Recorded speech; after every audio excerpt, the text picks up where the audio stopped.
Hey guys, in this video we'll be looking at the nervous system. We are going to cover the human brain as well as the spinal cord. Let's get to the lesson. When we think about the nervous system, the first thing we are drawn to is the brain. The brain is truly a remarkable organ. It contains over 100 billion neurons. The nervous system is branched into two, that is the central nervous system and the peripheral nervous system. What you're looking at in this diagram is only the central nervous system.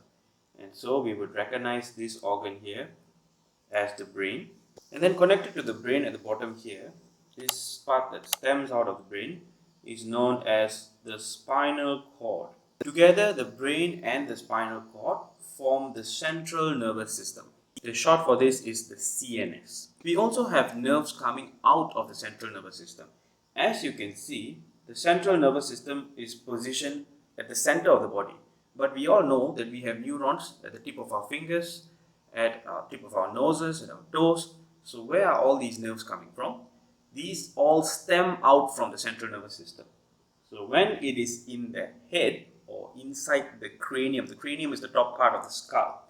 So any nerve inside the head here, these nerves are collectively called the cranial nerves. We also have lots of nerves that stem out of the spinal cord. Many nerves coming out of the spinal cord. These nerves that come out of the spinal cord are known as the spinal nerves. Together, the cranial nerves and the spinal nerves, since they are located at the periphery of the body, on the sides, together they form the peripheral nervous system. So this is the large classification of the nervous system. We have the central nervous system, which is made of the brain and the spinal cord, and then we have the peripheral nervous system that is made of the cranial nerves and the spinal nerves. The peripheral nervous system is further divided into two. Under the peripheral nervous system, we have the somatic nervous system and the autonomic nervous system. As the name would suggest, the autonomic nervous system is responsible for involuntary actions. These are actions that you do not consciously control, such as the movement of food through your digestive tract, the contraction of your heart muscles. These are controlled by the autonomic nervous system. Whereas the somatic nervous system is involved in controlled actions. Let's take a closer look at the brain. This is what the human brain looks like. If you look at the largest portion of the brain, that would be this part here on the outside. This large portion of the brain is known as the cerebrum. And the cerebrum is involved for voluntary actions. So we have things such as sight, hearing, our emotions, personality, our control actions. The cerebrum is also responsible for what you are doing right now. That is higher mental abilities such as learning, thinking, memorizing, linguistic skills as well as mathematics skills. So you can see the cerebrum is responsible for what we are doing consciously. Everything that we are doing consciously is processed by the cerebrum. Speaking about learning and controlled actions, if you're getting anything from this video, guys, please do me a favor and hit that like button. It really does help the channel. Thank you very much for doing that. Let's move on.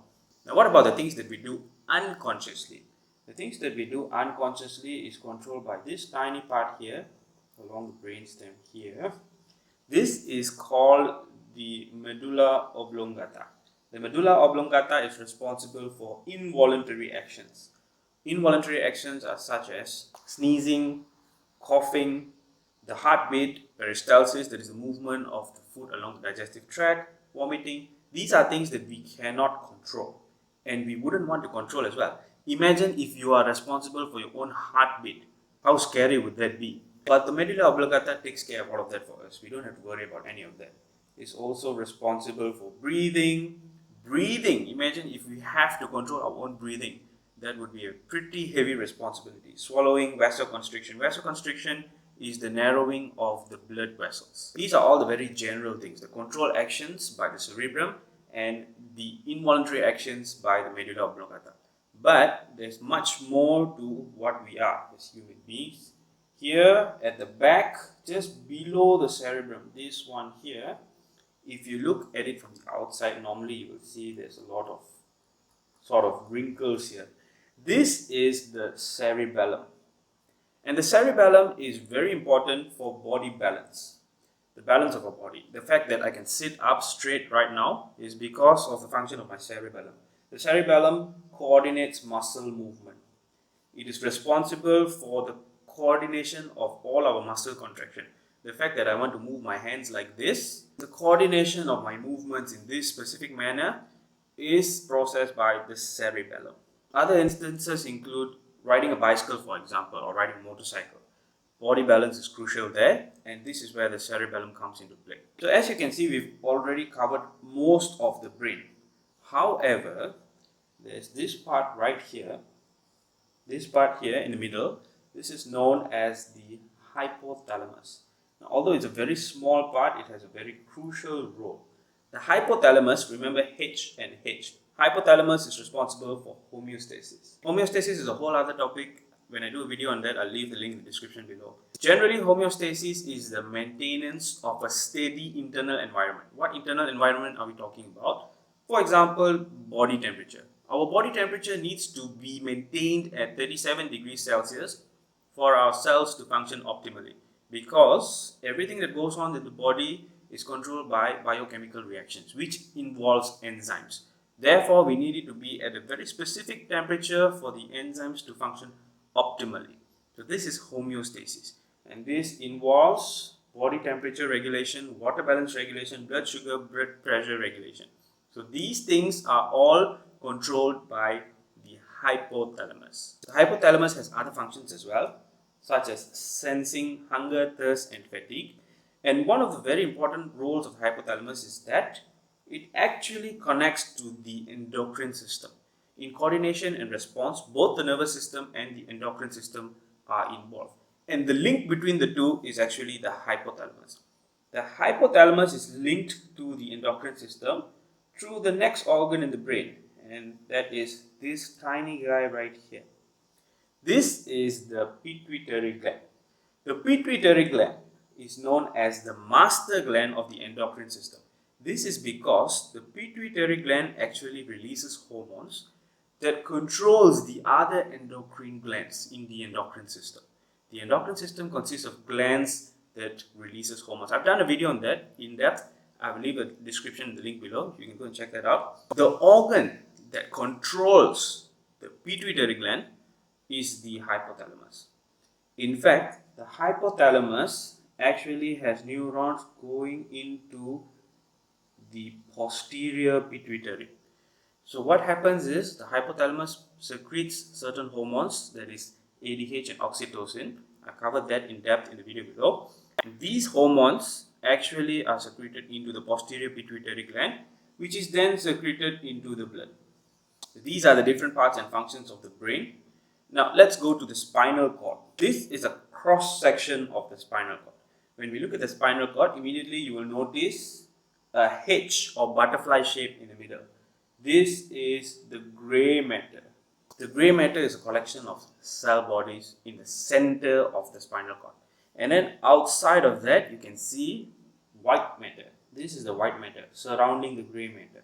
When you look at the cross section of the spinal cord, you can see that there are parts that are coming out of the center, such as this and this. These are known as the roots. We have the same thing on both sides. It is symmetrical. So these are known as the roots. And the root, naming of the roots depends on their position. If they are at the back, these two are at the back. So these are known as the dorsal roots, the ones at the back. And the ones in front here are called the ventral roots. So we have the dorsal and ventral root. And the dorsal root, inside the dorsal root, if we look at this one here, this is where we have this neuron. You can see there's a neuron inside the root. And this neuron, if you notice, the cell body is in the middle. Therefore, this is a sensory neuron. I will cover neurons in another video as well. So sensory neuron is contained in the dorsal root. And the role of the sensory neuron is to send nerve impulses from our receptors, sensory receptors, to the spinal cord. You can see it terminates here at this position. So this is the role of the sensory neuron, which is contained in the dorsal root. And then in the middle here we have the interneuron. I will cover neurons in a separate video. And after that, in the ventral root, you can see we have another neuron.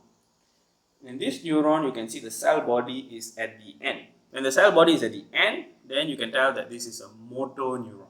The motor neuron is contained in the ventral root, as you can see.